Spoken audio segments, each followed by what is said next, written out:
Oke,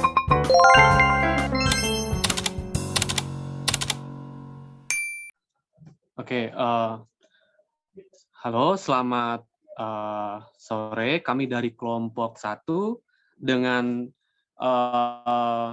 materi biologi sel dan genetika dengan kelompoknya itu terdiri dari yang pertama itu ada Zakaria dengan NIM 46 2019 124. Yang kedua itu ada Tokon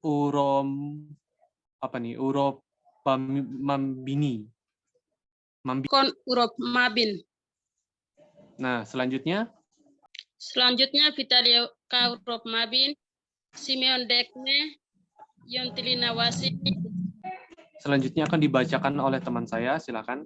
Saya akan mulai definisi biologi sel. Biologi sel disebut dengan istilah sitologi berasal bahasa Yunani yaitu wadah merupakan ilmu yang mempelajari tentang sel, baik sepertinya sifat fisiologi sel dan ragam organel atau perangkat sel yang terdapat di dalam sel, daur hidup, pembelahan sel dan fungsi sel sampai tahap kematian sel. Selanjutnya oleh teman saya. Oke, slide selanjutnya. Nah, yang kedua itu jenis sel berdasarkan struktur. Yang pertama itu ada sel prokariotik, yaitu sel prokariotik adalah sel yang tidak memiliki membran internal, sitoplasma baik pada inti sel maupun pada organel sel, sehingga inti sel tersebar di dalam sitoplasma. Atau dengan kata lain, sel prokariotik merupakan sel yang tidak memiliki membran baik dalam inti sel maupun pada organel sel. Yang kedua itu ada sel eukariotik. Sel eukariotik adalah sel yang memiliki membran inti sehingga inti sel terkumpul pada daerah inti sel dan memiliki dua jenis organel, yaitu organel bermembran dan tidak bermembran. Untuk sel prokariotik, ya ada organel sel prokariotik antara lain meliputi dinding sel, membran plasma, sitoplasma, ribosom, mesosom, flagela, plasmid, DNA, dan RNA. Dan untuk bagian-bagian dari sel prokariotik ada dinding sel. Dinding sel itu mempunyai struktur tersusun atas polisakarida, lemak, protein, dan berfungsi sebagai pelindung, pemberi bentuk tetap. Terdapat pori-pori sebagai jalan keluar masuknya molekul-molekul. Dan yang kedua itu ada membran plasma. Struktur membran plasma tersusun atas molekul lemak dan protein, berfungsi sebagai pelindung molekul sel terhadap lingkungan sekitar, mengatur lalu lintas molekul dan ion-ion dari dan ke dalam tubuh. Yang ketiga itu ada sitoplasma. Sitoplasma berstruktur tersusun atas air, protein, lemak, mineral, dan enzim-enzim. Berfungsi sebagai enzim-enzim digunakan untuk mencerna makanan ekstraseluler dan melakukan metabolisme sel. Yang keempat itu ada mesosom. Mesosom berstruktur terdapat pada membran plasma yang melekuk ke dalam membentuk organel sel. Berfungsi sebagai penghasil energi, terdapat enzim-enzim pernafasan yang berperan dalam reaksi oksidasi untuk menghasilkan energi. Ribosom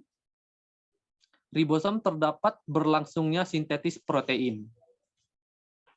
DNA berstruktur merupakan persenyawaan atas gula deoksiribosa, fosfat, dan basa-basa nitrogen. Berfungsi sebagai pembawa informasi genetik, merupakan sifat-sifat yang akan diwariskan pada keturunannya. Untuk RNA berstruktur merupakan hasil transkripsi atau hasil cetakan, hasil kopian DNA. Berfungsi membawa kode-kode genetik sesuai dengan pesanan DNA.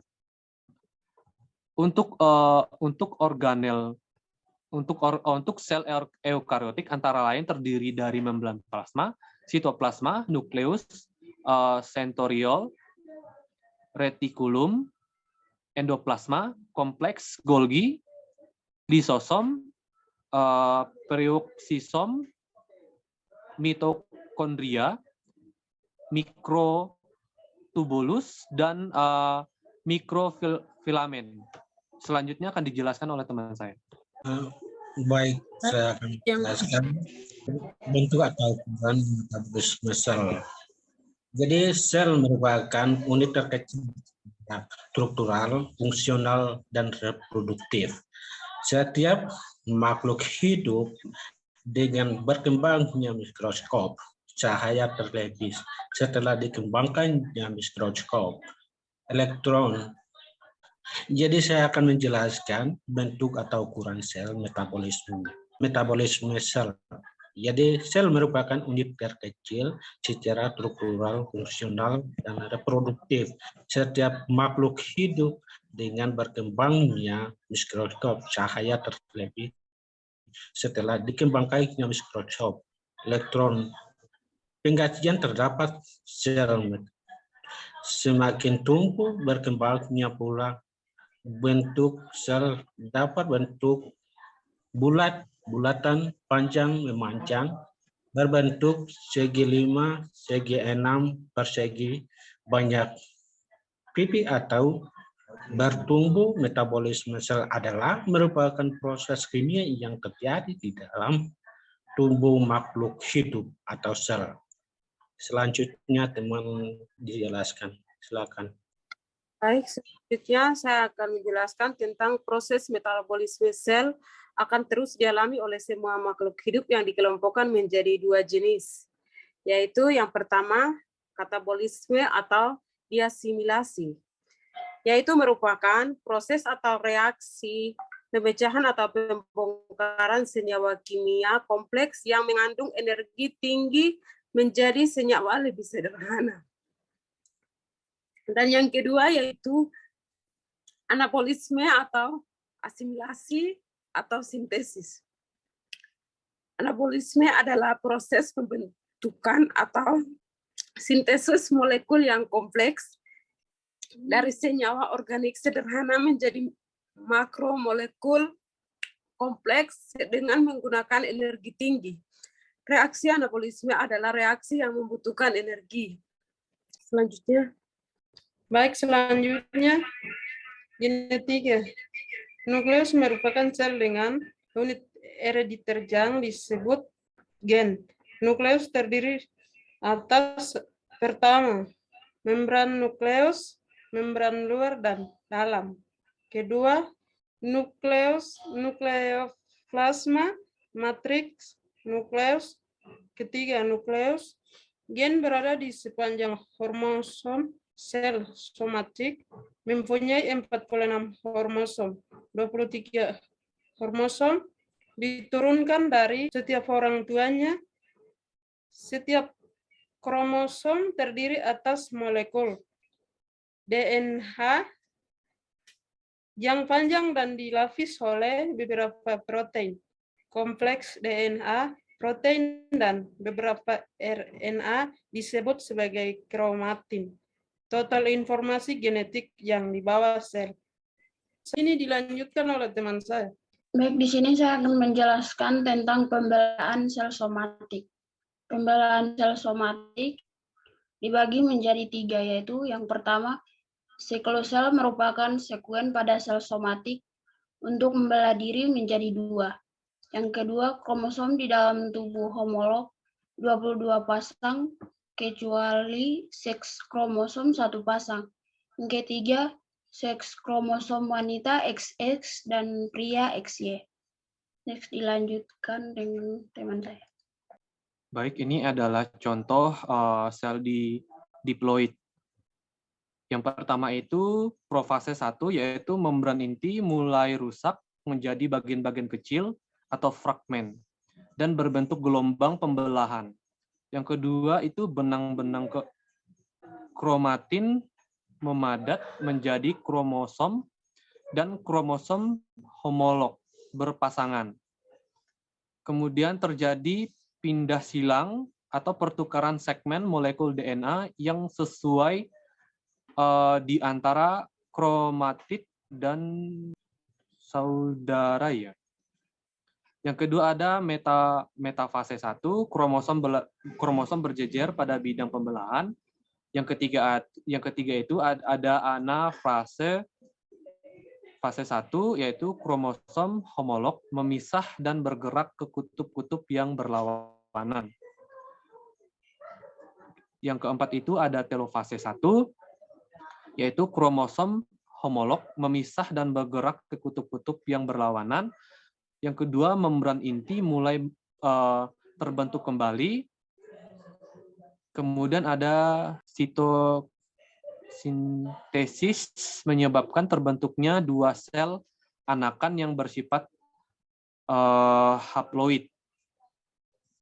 Yang kemudian itu ada profase 2, yaitu membran inti mulai rusak menjadi bagian-bagian kecil, fragmen, dan berbentuk gelondong pembelahan.